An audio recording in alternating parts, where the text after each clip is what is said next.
Alrighty, testing, 1, 2, 3. I am starting the video now.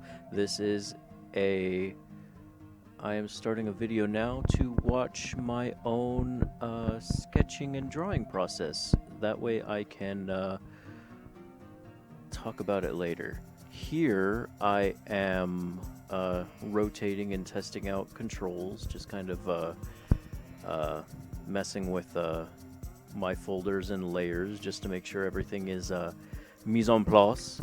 If you are a cook, you know that mise en place is French for to have everything in place. What I'm doing here is basically what I do is speaking. Hello, testing 1, 2, 3, 4, 5, 6, 7, 8, 9, 0. That is me warming up my handwriting for beginning the sketch. And here we are. I begin the sketch. It's your typical little start with a circle, do your little cross thingy, and I clearly sketch faster than I can narrate this because I'm already onto like drawing a little muzzle here, and you kind of recognize the shapes pretty quickly, considering I guess when you have something in mind, you can, or at least when it's me sketching something out. When I'm sketching something out, if I have something in mind, then it comes out quickly. Is what I'm trying to say. Here I am drawing my character Patchy, and they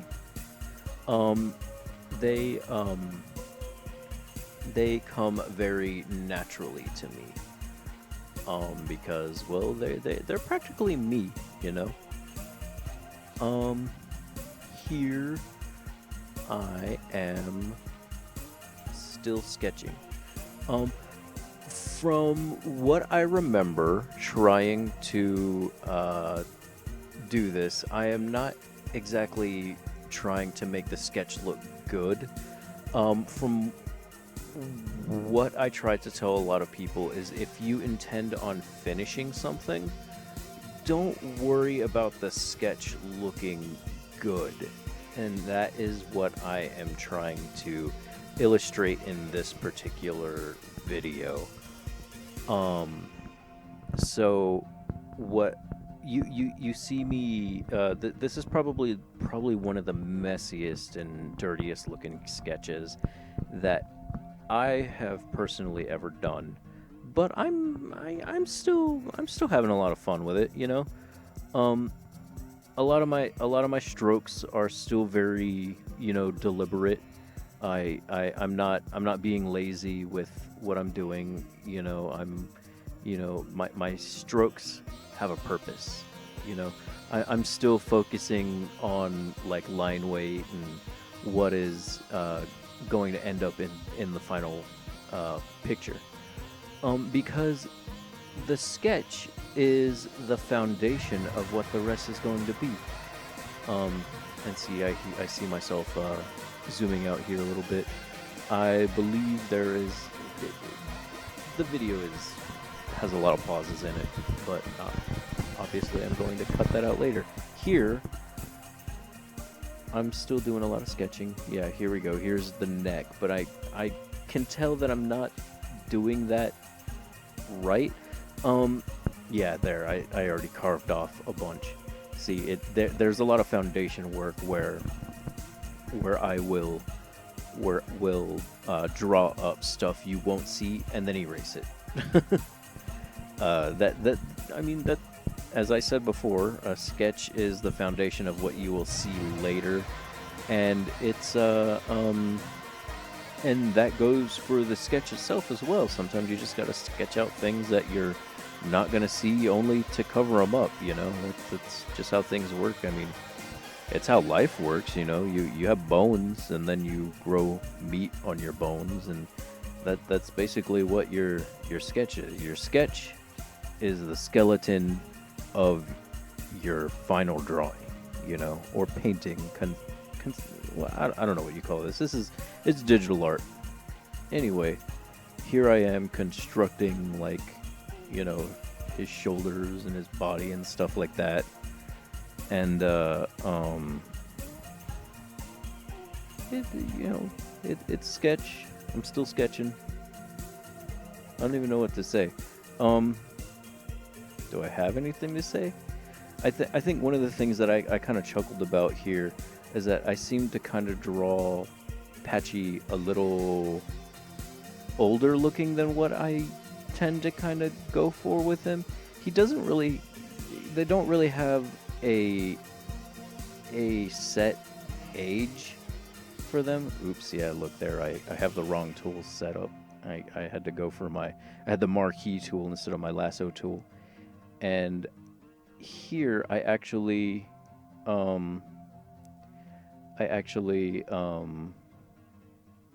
yeah, there it goes. I resize the body to be more in line with. You see, I'm circling there. I'm testing out the proportions, the head proportions, because as I said earlier, I was chuckling how Patchy was looking a little older than what I normally draw them. So they don't have a set age, but it's meant they're meant to be very immature, as some of y'all have noticed in the animations that I have put them in. Here I am checking my proportions again. This little here, I have a natural skew in my line work, I've noticed. I personally don't like to flip the art, but I've noticed that if I do flip it, I notice my skew a little bit more. Normally in real life, you can't fix this in real life, so at least normally. So I don't really bother to flip my art often, but I've always noticed the little skew that my art is, and it's simply because I'm right-handed. I'm pretty sure if I was left-handed, my skew would be going the opposite direction. And basically flipping the art makes you notice that skew more often. I already see it because I've been drawing for at least 25 years. I'm 31 now, so I've been drawing for 25 years, and I'm aware of what people think, that you flip the art because you get comfortable looking at what you see, and that's just not true. It's because you're unaware of what you're doing wrong until you flip it and it looks completely different. Me, myself, I can see it as I'm doing it. And as I said before, normally I don't care. But when I see it, it's at a point where it's just like, oh man, I'm doing it wrong. Oh, well, anyway, if you want to fix it, fine. You don't have to. I fixed it. Otherwise, your shit just looks like it's leaning all the way over, and I don't like that. I don't like doing it to my stuff anyway. Oh, here I'm finally resizing the sketch. The sketch is done, and you saw me just picking up a Patchy reference, and I'm getting ready to color. Well, I'm not getting ready to color. Here I am testing my lines again, how I said earlier. I'm showing that I'm on the correct layer because I set my sketch to be a smaller. I set my sketch to be a lower opacity so I can tell what I'm doing. And here I am. I did a very, very short test of what the inks are, of how I'm going to use this brush. And here I am, just going over my detail, refining these details. So I hear a lot of people have trouble cleaning up their sketches. So as I said earlier, this is probably one of the dirtiest sketches I've made, because I didn't intend on cleaning the sketch. I intended on on making this a finished thing. So as an artist, it's your job to learn how you are going to clean up that sketch and refine it. So if you're not going to clean up the sketch with that same like pencil brush, then and you intend on like refining it to this layer of detail, you need to learn how to add more detail to make a sketch as crusty as this have detail that is pleasing to what you're going to add to it later. So there has to be a point where you say, my sketch is done, I'm going to continue with better details. And that is what I did here. I resized it and I said, it's time to start doing the line work. So here I am. This brush is a default brush in CSP. If you find it, it's one of the last brushes there, and I have edited the settings on it to work very well for how I like to use it. As you can see, I'm like doing really fat, thick lines, and I'm also doing like hair thin lines. This brush is basically witchcraft for me because it reminds me, as I said, I've been doing art for basically 25 years, and this brush reminds me of what it felt like to use dip pens, like the little metal pointy pens that you use, that you know, like Harry Potter feather quill shit. The quill, that's what it's called, a quill. I used that to ink my artwork with India ink in real life back when I was like 15 years old and still doing this in high school, you know? That is what this brush reminds me of, and ever since I found it, it has been complete witchcraft for me, and I love it. I love using it. As you can tell, I am inking my work for it. Like you, right there, like with where I'm inking the collar. I'm not just lining. I'm not just making lines willy-nilly, right? I'm not just tracing. Like, I often describe doing your inks as just simply tracing your own work and making it look better.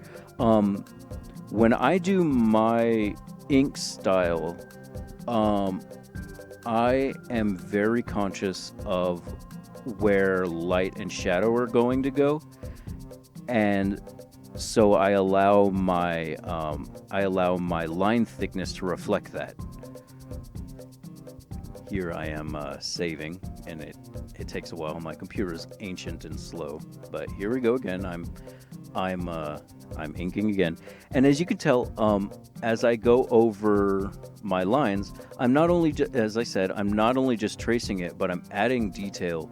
Like with these little hair tufts, I go in between them and add more hair, because people that don't know anything about art themselves, they see detail and they go, wow, detail, you know. For me, I just like drawing the little spiky bits because it's pleasing to me. It pleases me. Oh, especially like here, the little foldy bits on the clothes. That's fun. That's always a fun little detail to do. There's several different patterns that you can do for your little foldy clothes bits, but these are relatively the same ones I use for like everything. So like you almost not see that detail in the sketch, but when I ink it, I'm so used to doing it that I'll just do it.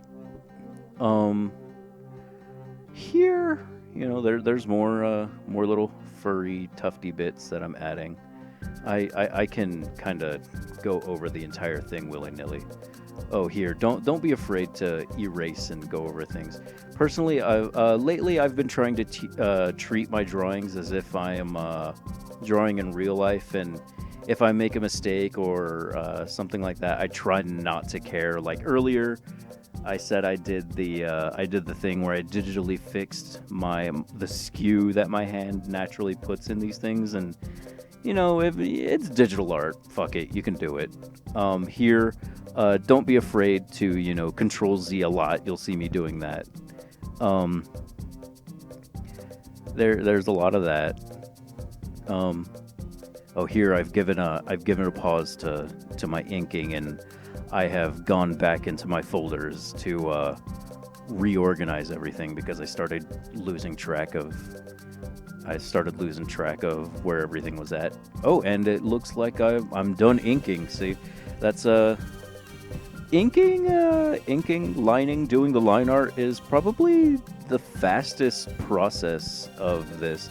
For me, doing the flats is the most annoying part. Here I found out something new to do. So what I'm doing here is I am making a selection on my inks by holding Control and tapping the ink layer. And what I just did was I made a selection and then I pressed the fill button, and it filled in the inks with color. So when I make the ink layer go invisible, there is inks. So now I can fill that in. I can just tap and fill. Before I had to actively go in and make an outline and then fill that in. Now I'm just like, oh yeah, this is just witchcraft. Here I am just filling in everything. Later I do my fill traditionally, like I normally would, where I would do the little outline and then fill it in for the rest of it, like the clothes and the markings. But this is just my base layer. This is what I do. So you see now you see where the ink lines used to be, because they're actually a little transparent. I do it on purpose, so it's like so it's almost like a real paper. See, so I zoom in and see the little details that I need to fix, and so I just kind of I do that. And all I have to do is do my little ring, and then I will lasso that and fill in all of these spots, because I don't actually need all of that filled in. I want the lines to be colored in. I actually don't, now that I think about it, I actually don't do the thing that I would have normally detailed here by doing this. So like I just erase the outer edge of it, and then I fill it in. So that it's a pretty simple thing. A tip for extra coloring that I don't do in this video is I turn at the end of it. I will turn the inks into an overlay layer. That way the inks are colored. But I don't do that in this video. So for future reference, if I ever do another one of these, you'll see that. I guess I believe the rest of this is just me kind of cleaning this up. And then what I will do is, yep, there it goes. I make a selection of the base layer I have just made, which will allow me to color within the lines without making a mistake outside. Normally, there seems to be currently a glitch with CSP. What I would do is I would make a masking layer on the flat color layer that I have just set up, and I would add this selection to that masking layer. That way every color that I make underneath this will not appear outside those lines. Unfortunately, there currently seems to be a glitch with CSP that makes it so that when you add a masking layer to your current project, it will corrupt the file. I've seen a lot of people complaining about corrupted files, and I've basically discovered that if you have any masking layer in your clip file, it will eventually freak out and you will not be able to save. That fortunately did not happen in this video. It has happened to me numerous times. Over the last 2 or 3 updates, I have gotten very little corrupted files. Basically what happens is you save, and then all of a sudden you cannot save. It will say it's unable to, it will just say it's unable to save.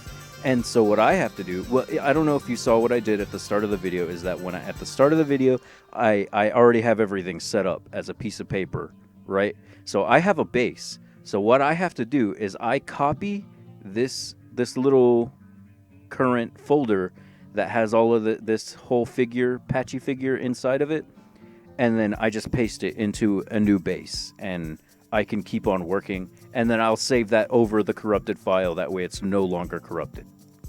So if you're, if that happens to you, now you know what to do to fix it. Anyway, so I'm still coloring. There's not too much past, coloring. Coloring's simple, depending on your style, you will color within the lines. I believe here, I'm not going for a too realistic sort of look, so I'm kind of doing little spiky tufty bits here, like the rest of it. Normally I like blend this in or something like that. I think that's what I normally do. I think that's how it looks in the little official reference. But here, I'm actually being a little bit lazy. I'm at least cleaning up my edges, but with the look of certain things, I am being just somewhat visually lazy. See how I at least have layers so I can slap color all over the place, and then up there, like I see a little mistake, so I'm gonna clean that up the edges. See, look right there. Oh, yep, I saw that, didn't I? Yep, zoom right in on that, and then erase that on the separate layer. There we go. And see, yep, little pokey bits. I personally have to have all my little edges nice and correct. Yeah, go right up to the edge, because with this particular brush, it's got like little stringy edges to it. So when I highlight them, it kind of cuts some of the color off, but it's not too bad. Here, just more coloring, more keeping with the lines. I think here I am going to fast forward a bit. I don't know. I am at 23 minutes in, and I will fast forward a bit. I don't know. Let me see. I want to go to the end of the coloring phase. I don't know where the end of the coloring phase is. I'm going to boost up. I am at 26 minutes in, 27 minutes in, actually, and I am coloring the shirt. Oh, no, go back. I want to skip to the eyes. Oh, this is actually a little interesting thing I did here. Okay, so I'm coloring the shirt, and I finish coloring the shirt. I actually chuckled to myself here because I didn't intend on coloring the arm. I didn't intend on drawing the arm correctly, so I left it the way it is. So it kind of looks like he has his arm behind his back. Like it looks like Patchy has their arm behind their back or something like that. I jokingly said, haha, it looks like they're scratching their butt or something like that. Oh, anyway, so what I just did here was I dropped the red color of their shirt. Like normally in the official reference, I have the color of their collar the same color as their nose and lips. But lately what I've been doing is I have been color blocking the color of their red shirt and making it the polar opposite in the color wheel up there. So what I need to update their reference file to have this particular color. It's actually nearly the same as Tanuk. where their darkest color is basically this color, and I call it a Sharpie black, where it's not black. It's actually kind of blue green, but a very, very dark blue green. And I decided to reflect that in Patchy's collar here. A little story about Patchy's collar. It is actually not originally theirs. It belongs to Christy, who is a friend of mine. Technically, the collar is loosely based off of Luna from Hell of a Boss, but Christy has recently been wearing a similar collar, and I have been drawing it on them. And so you may have noticed that, well, oh, see, there it is in their little reference there. You may have noticed that they like to eat people a lot. And the story behind the collar is that Christy didn't want them eating their friends all the time, so they put the collar on them so it'll stop them from eating people. And that is why they wear the collar. And they Patchy liked Christy, so they're gonna wear the collar, because they like to. That's what they do. It's just a little friend thing, sort of a friend thing. I don't know. It's kind of Christy being mean to him, and at the same time, Patchy just doesn't care. Patchy's weird. So here I am now coloring the eyes. So I stopped on the color because I thought the color was interesting. But this is something that I do. This is another interesting thing about Patchy is their eyes.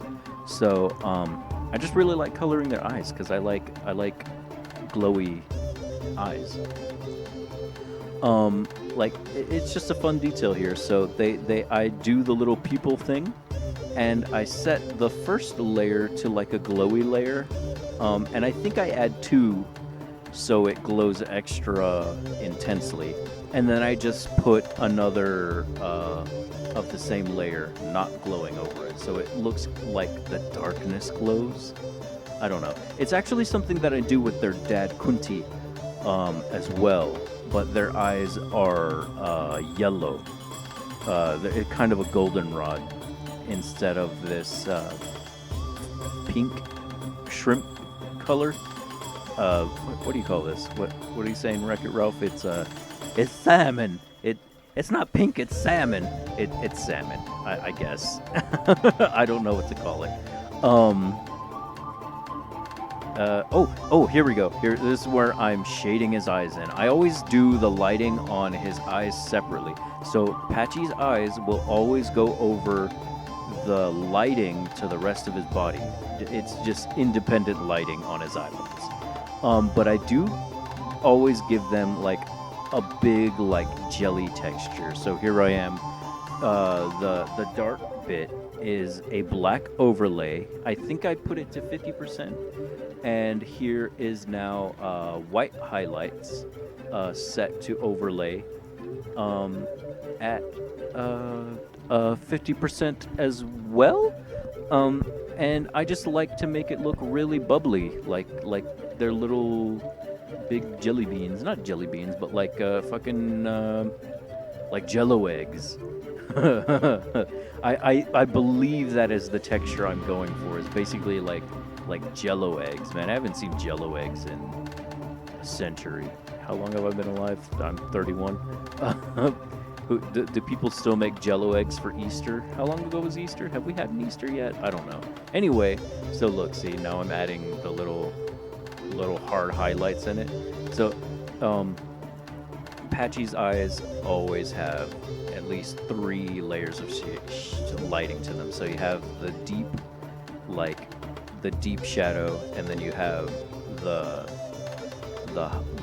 white highlight, and then you have the hard shiny bit. that doesn't just go on the outside. It goes on the inside shiny bit too. So it's very, his eyes are very jelly-like.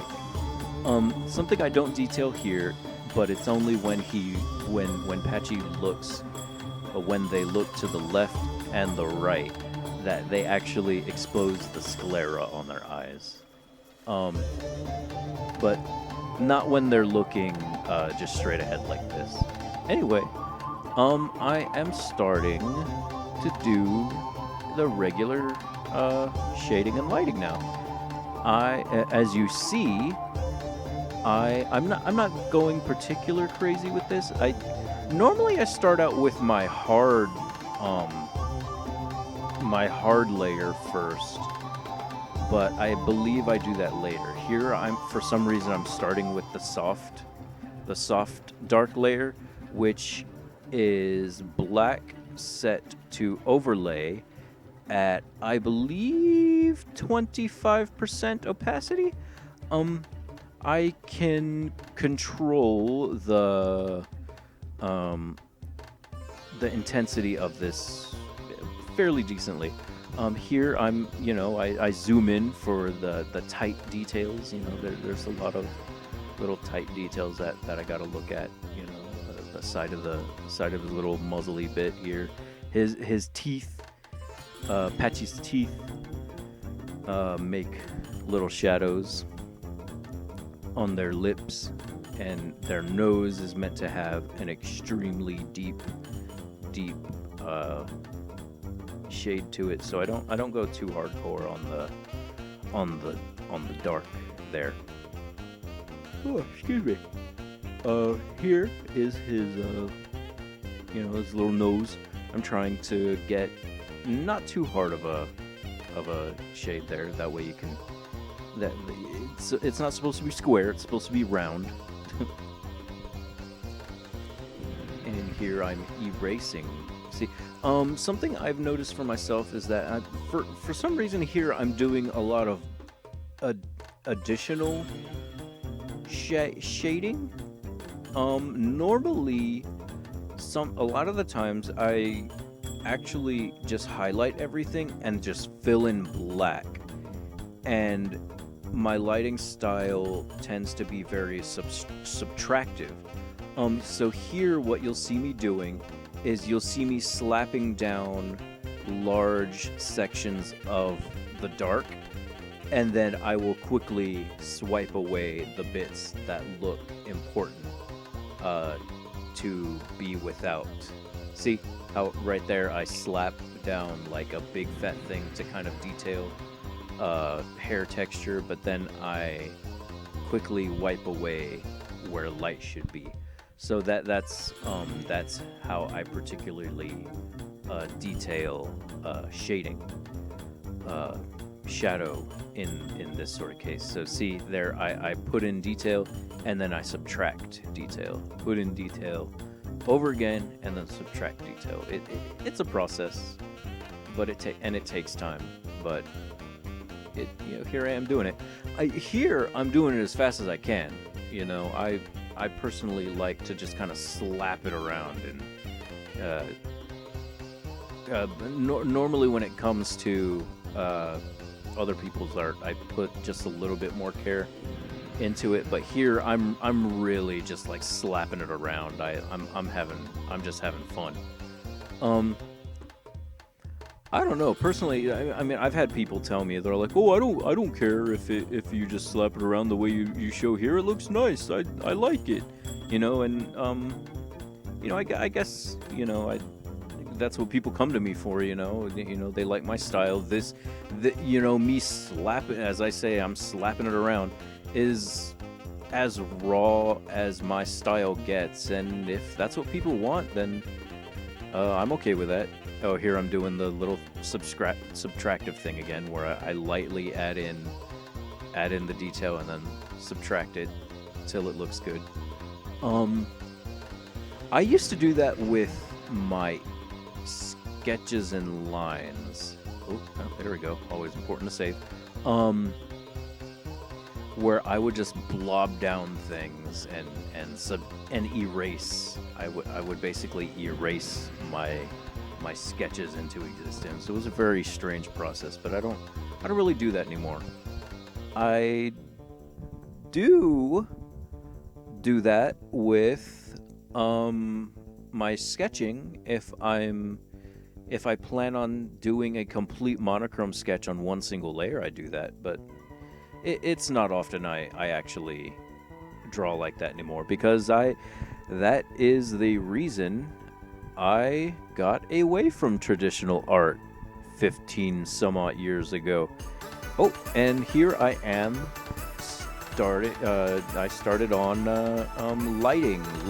adding light now. So this is, I believe, just white on overlay at set to 50%. Shadow is 25%. Light is at 50%. I believe so. I might have gone dark. What's the number there? That looks like 45, 43, probably 45. I don't know. I'm gonna go with round numbers. Anyway, so for me, I mentioned that shadow is often subtractive, where I would add stuff. Lighting for me is completely additional. So you'll see me adding detail. I will subtract a lot. I will subtract because obviously you got to fix up what's there. But for lighting, it has always been a additional process where I add detail rather than subtract, like I do with shading or with adding shadow. You will never see me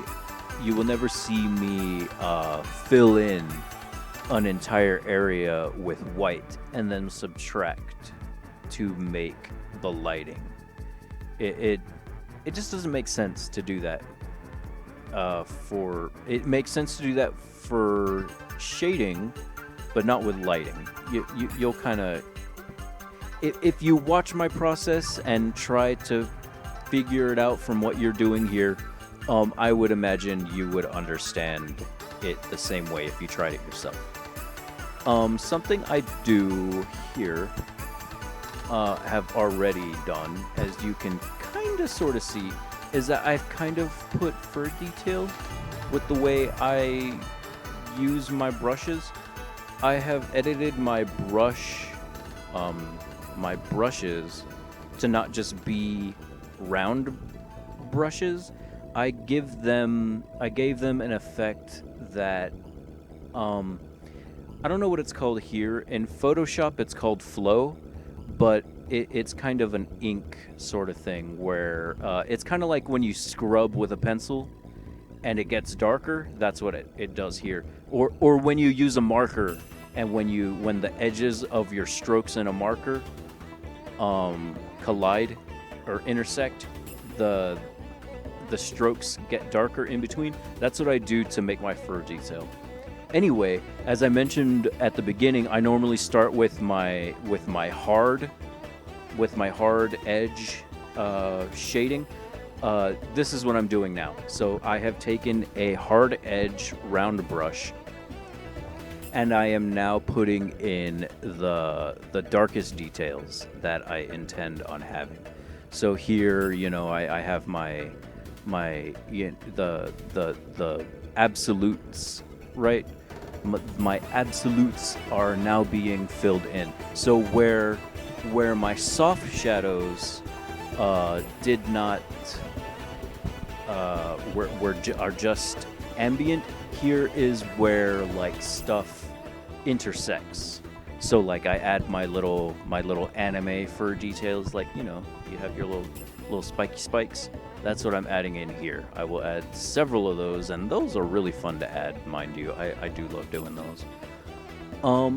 You could just take a fur brush and add those in. I believe I do that later, but I like having my little scratchy details. I have like a crazy hybrid sort of style that I like to do here. So I have the sort of anime hard. What? God, I don't like to call it cell shading, because technically this entire picture that I've made is cell shaded, because it's cell shading is when you take separate layers, when you take separate cells of celluloid and add separate layers of shading. That's what cell shading is. So technically all of this that I've already done is cell shading, even before I had the hard edges. People call hard edge cell shading. It is not. It only, that is called, the hard edges alone is called pop art, and that was popularized by Andy Warhol. I forget the year that they were active, but that the hard edge, it wasn't just popularized by Andy Warhol. It was popularized, by comic book artists. You had your Marvels and DCs, doing this little thing. But Andy Warhol was one of the big ones that did the whole, what people who don't know anything about art would call cell shading. It's not called cell shading, it's called pop art. Or what I'm doing here is just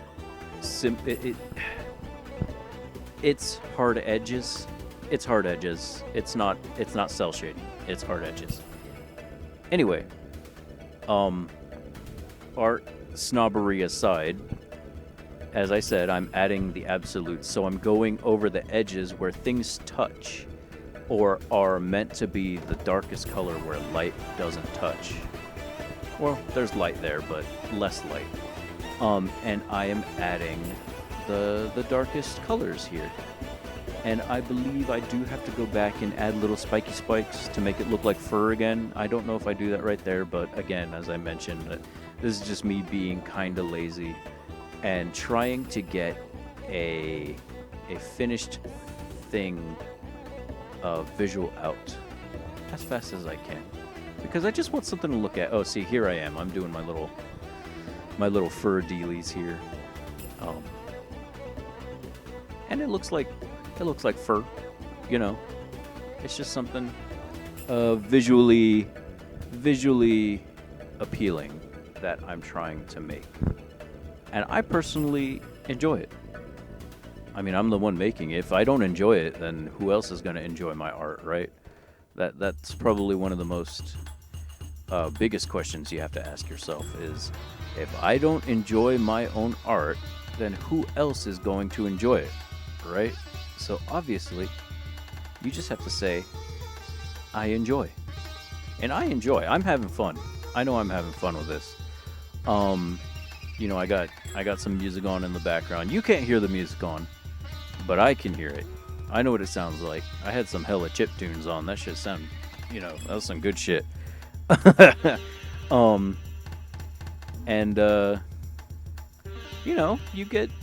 You do what you got to do. I think there was that one Disney animator guy who doesn't have any music on. He said he can't.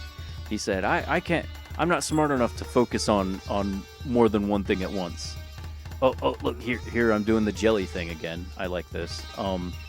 This is anyway, to complete the idea I said earlier, you can listen to music. I listen to music. It gets me in the zone. Anyway, see, oh yeah, I love adding the little jelly blobs. It's fun. I like the way shiny things look.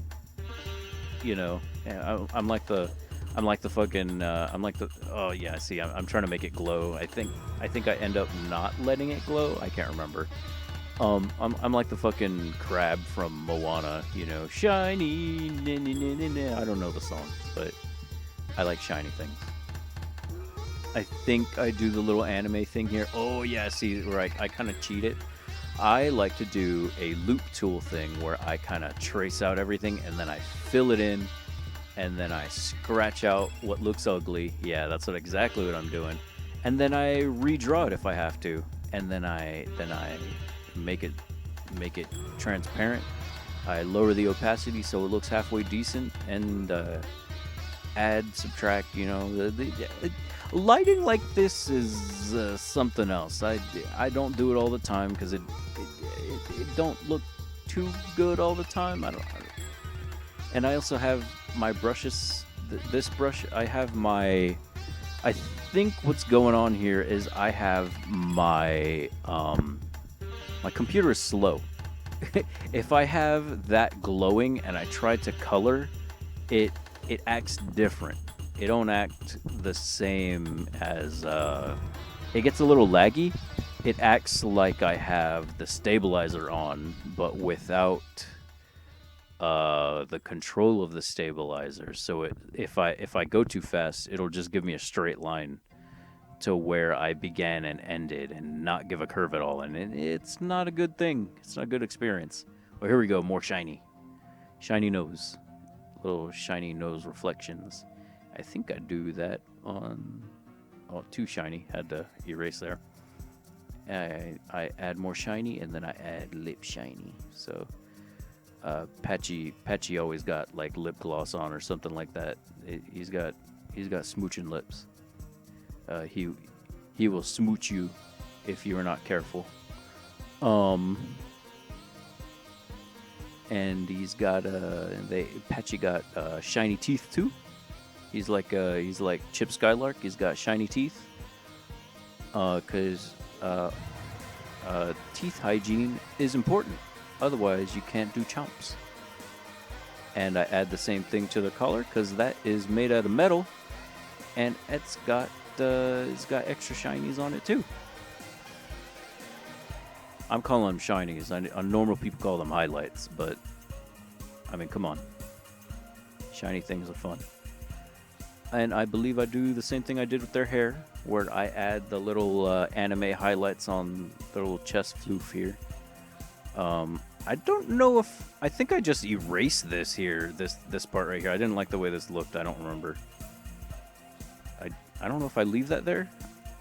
I should be looking at the final thing, but I'm not. I don't know if I think I don't remember if I liked that and then I just erased it. I don't remember. Let me see. We will see. Do I leave it there? I think I leave it there. Nope. There I go. There. I just erased it.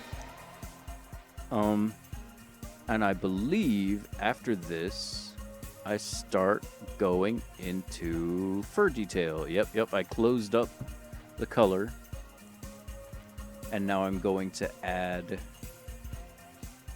I'm not going to add. Oh, yeah. I'm organizing everything in files. I'm moving everything around, renaming everything. Oh no! Here I am. Yeah, I'm adding a background, which is not something too complex. I just add a square, then I multiply that so it disappears as a base later, and then I add another layer. So on top, I just slap a little gradient on top, set it to multiply, so it has the little background, my little cardboard back there, and my watermark. And then I think I do my signature for no reason.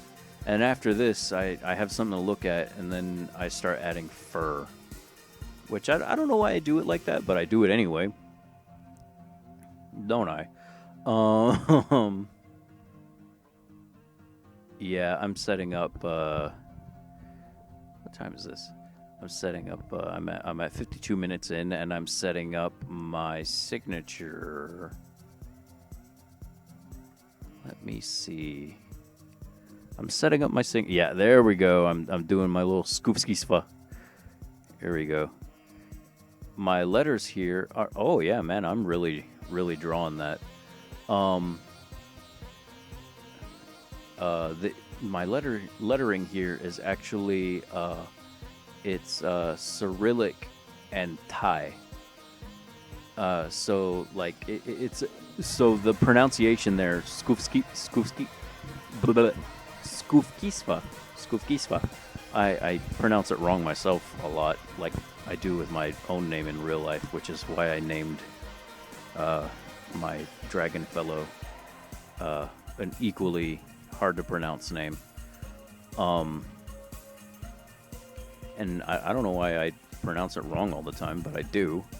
I have to get used to not putting an S in front of the K, but it's skoofkisva.